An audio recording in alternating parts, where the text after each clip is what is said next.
Koreyaning raddomida tanishgan Karis opalarimni bolalari bilan meni bolamni yoshi teng, ya'ni hammasi noyabrda tug'ilgan. Bugun Karis opalarim bilan uchrashgani yolg'iz borgandim, lekin hammalari Sovuni sog'inishgan ekan.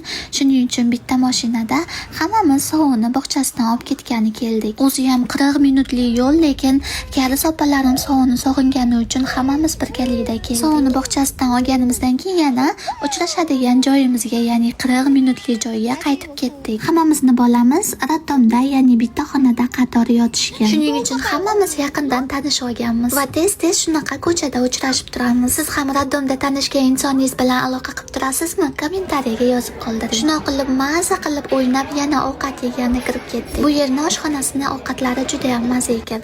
Mana u egizaklarni qaranglar.